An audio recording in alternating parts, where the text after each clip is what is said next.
Hello students, welcome to my channel Apni Pathshala. Exercise 1.2 में हमारा composite number. Composite number क्या होता है? Composite number are those which do not contain prime number. Composite number वो होते हैं जो हमारे प्राइम नंबर नहीं आते।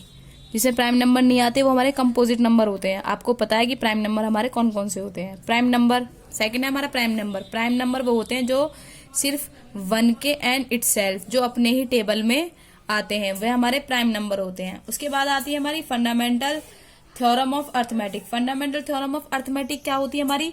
Every composite number can be expressed for factorization as a product of prime and the factorization is a unique part from the order in which the prime factor occur.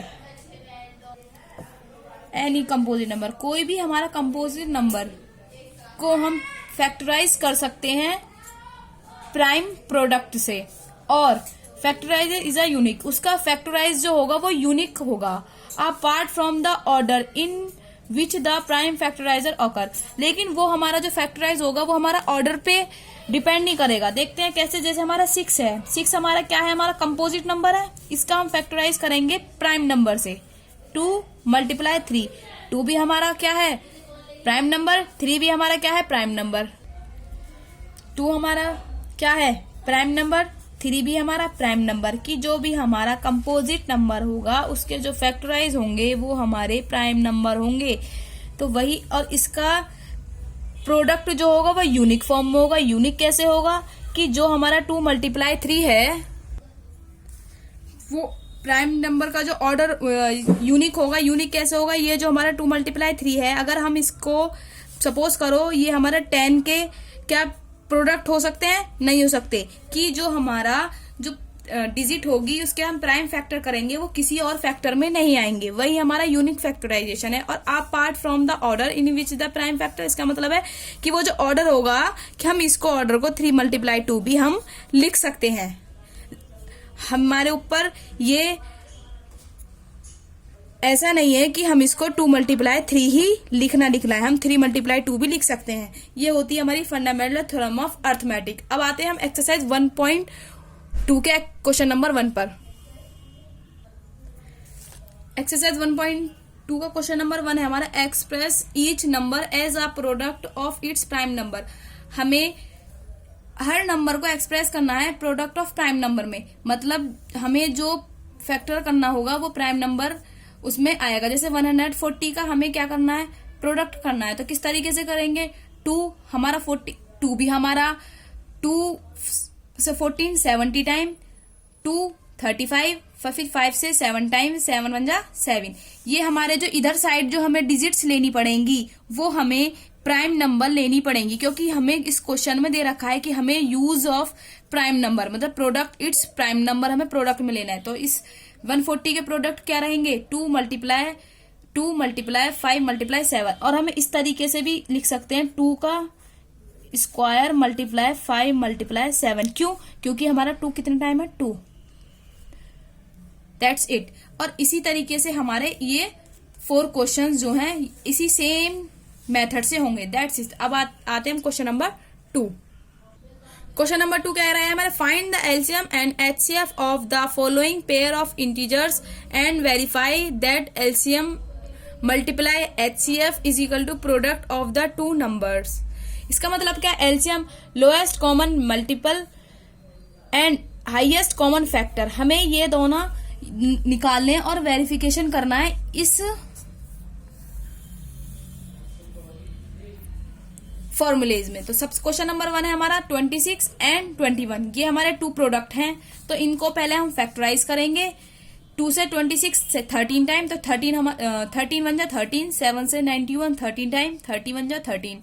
That's it. अब इसको 26 के product क्या बने? 2 × 13 और 91 के 7 × 13। इसका HCF हमारे क्या होता है? जो ऊपर नीचे जितने भी हमारे प्रोडक्ट होते हैं उनके जो दोनों में कॉमन आए, हाईएस्ट कॉमन फैक्टर हमारे वो होते हैं। तो सबसे बड़ी डिजिट हमारी ऊपर नीचे कौन सी आ रही है? 13। तो हमारी हाईएस्ट कॉमन फैक्टर क्या बनी? 13। अब आते हैं हमारे एलसीएम। एलसीएम जो हमारी डिजिट्स होती हैं उन्हीं को ही लेते हैं। 2 × 7 × 13, तो इनको प्रोडक्ट करके आ गया हमारा 182। तो अब हमारा HCF निकल गया, LCM निकल गया। हमारा ये जो दे रखा है वेरीफाई दैट, जो हमें वेरीफाई करना है इस फॉर्मूले में, इसको वेरीफाई करना है। मतलब LCM और HCF और ये दो प्रोडक्ट हमें हमारे इक्वल आने चाहिए। जैसे LCM multiply HCF is equal to product of two numbers, मतलब इन दोनों का मल्टीप्लाई और इन दोनों का मल्टीप्लाई इक्वल होना चाहिए। जैसे 182 मल्टीप्लाई 13, HCF LCM की जो हमारी वैल्यूज आई है उनको पुट करा। प्रोडक्ट ऑफ टू नंबर कौन से हमारे 26 एंड 91, इन दोनों को रख लिया। फिर हमने 182 एंड मल्टीप्लाई 13 का मल्टीप्लीकेशन किया। ये दोनों हमारे right hand side and left hand side equal आ गई, तो हमारा यह क्वेश्चन बिल्कुल करेक्ट है। That's it. इसी तरीके से हमारा सेम क्वेश्चन नंबर 2 होगा।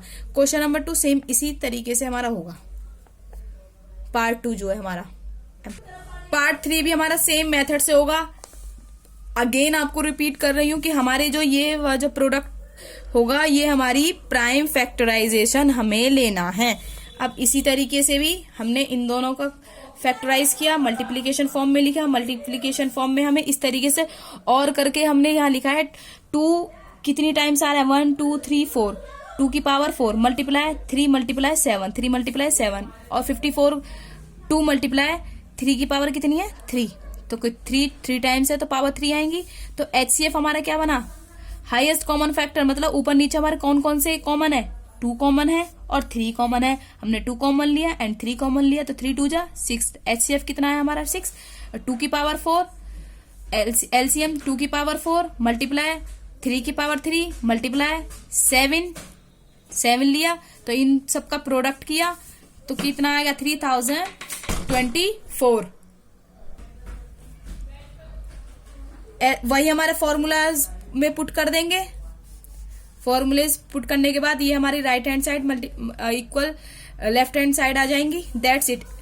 अब आते हैं हम question number 3। Find the LCM and HCF of the following integer by applying the prime factorization method. हमें LCM एंड HCF करना है प्राइम फैक्टराइजेशन मेथड से। तो किस तरीके से, हमें यहाँ 3 डिजिट्स दे रखे हैं, इनके हमें फैक्टराइज करने हैं।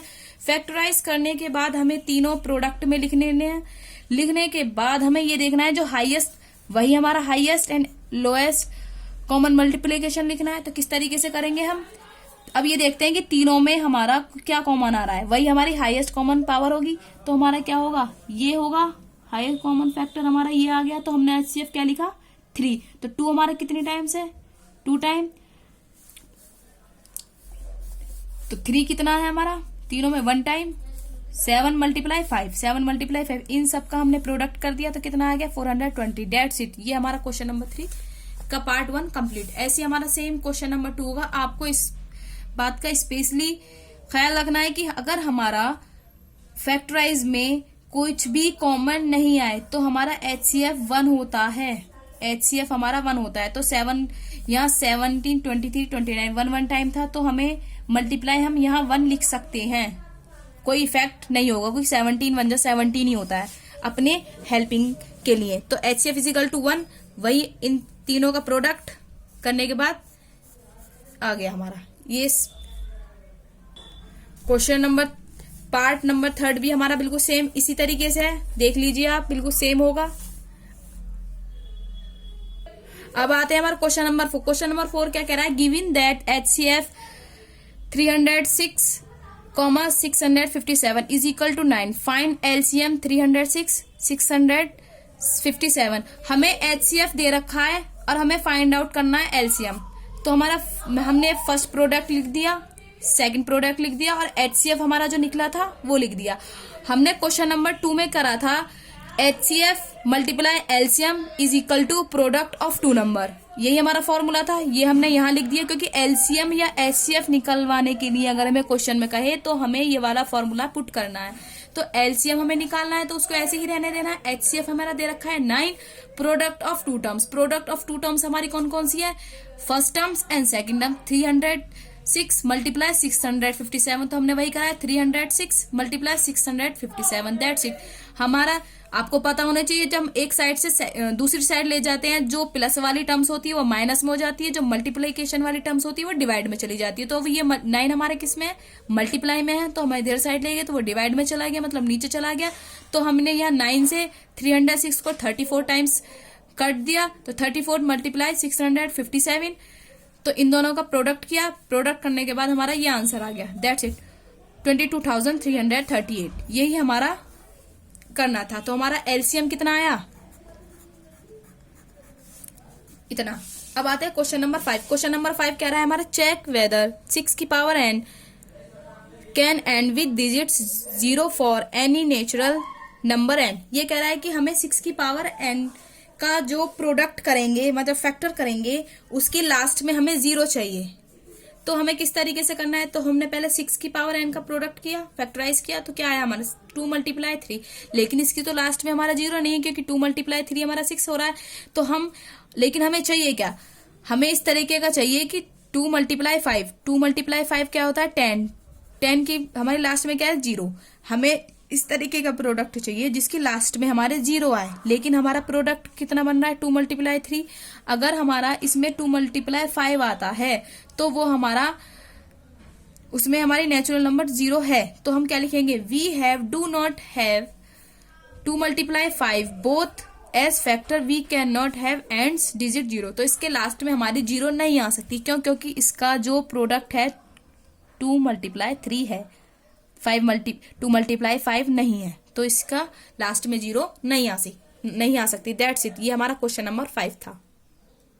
क्वेश्चन नंबर 6 हमारा, explain why 7 multiply 11 multiply 13 plus 13 and 7 multiply 6 multiply 5 multiply 4 multiply 3 multiply 2 multiply 1 plus 5 are composite number. इसे हमें एक्सप्लेन करके बताना है कि क्यों ये और ये हमारे कंपोजिट नंबर कैसे हैं। तो सबसे पहले हमें इस वेरिएबल को हमने फाइंड आउट किया। तो 7 हमने इसको क्या किया, पहले हमने इधर, ये हमारी तीनों चीज मल्टीप्लाई में है, इधर हमारा 13 प्लस में है, तो इन दोनों में से 13 हमारा कॉमन आ रहा था, हमने कॉमन लिया। इन ब्रैकेट 7 मल्टीप्लाई 11, 7 मल्टीप्लाई 11, 13 हमारा कॉमन था, तो हमारा 13 ऐसे रहेगा, यहाँ 13 नहीं लिखा जाएगा, तो 13 बन जा 13, ये कुछ नहीं है, 13 बन जा 13। फिर हमारा 13 हमारा कॉमन में था, तो 11 7 जा 77 प्लस 1, तो 77 प्लस 1 कितना हो गया 78। 13 एज इट इज रहेगा। आपको पता होना चाहिए कि आपको इस बात का हमेशा ख्याल रखना कि जो हमारा प्राइम फैक्टर होगा उसके जो प्रोडक्ट होंगे या तो वो 1 होंगे या वो डिजिट होगी। सिर्फ हमारे प्राइम फैक्टर के जो प्रोडक्ट होते हैं वो 2 होते हैं और जो कंपोजिट नंबर होते हैं उसके 2 से अबव होते हैं, 2 से ज्यादा होते हैं, 2 से ज्यादा होते हैं। तो लेकिन यहाँ फैक्टराइज 2 से हमारे ज्यादा है, तो आपको बिना कोई कंफ्यूजन के या 13, क्योंकि हमारे कंपोजिट नंबर में 2 से ज्यादा होते हैं, जो हमारे प्राइम नंबर में होते हैं या तो उसमें सिर्फ 1 होता है या वो जो टेबल में आती है डिजिट वही होती है, 1 जरूर होता है। सिर्फ अगर ये हमारा प्राइम नंबर होता तो सिर्फ ये दोनों होते, 1 के साथ होती वो डिजिट। लेकिन 13 मल्टीप्लाई 78 आ रही है, तो मल्टीप्लाई 1 हमें अपनी हेल्पिंग के लिए लिख लिया, क्योंकि कोई इफेक्ट नहीं होगा हम पर। क्योंकि ये कितना बचा हमारा 13 मल्टीप्लाई 78 मल्टीप्लाई 1, तो हमारे ये 1 से 2 से ज्यादा प्रोडक्ट आ रहे हैं, तो इसका मतलब ये कि ये हमारा कंपोजिट नंबर है। तो पहला हमने वेरिएबल फाइंड आउट कर दिया, तो ये ऐसी हमारा नेक्स्ट होगा, नेक्स्ट भी हमारा कंपोजिट नंबर होगा। देख लीजिए बिल्कुल सेम मेथड से इसी तरीके से ये हमारा लास्ट में निकला। मल्टीप्लाई 1 हम अपनी हेल्पिंग के लिए लिख लेते हैं क्योंकि कंफ्यूजन ना हो। तो हमारा ये 3 आ गया, 3 मतलब हमारे ये 3 है, तो मतलब ऑब्वियसली बात है कि ये 2 से ज्यादा है, तो 2 से ज्यादा है तो कंपोजिट नंबर है, तो दैट्स इट। ये हमारे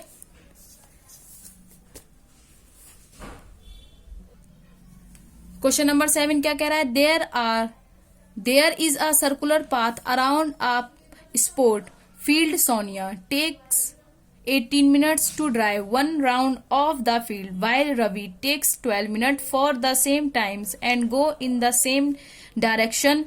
After how many minutes while they meet again at the starting point? ये कह रहा है कि एक हमारा फील्ड है, उसी पॉइंट से तो सोनिया राउंड लगा रही है और उसी पॉइंट से रवि राउंड लगा रहा है, लेकिन सोनिया जो उसी राउंड से उसी पॉइंट पे जो पहुंचती है वो 12 मिनट पे पहुंचती है, लेकिन 18 मिनट्स में पहुंचती है, और जो रवि पहुंचता है वो 12 मिनट में पहुंचता है।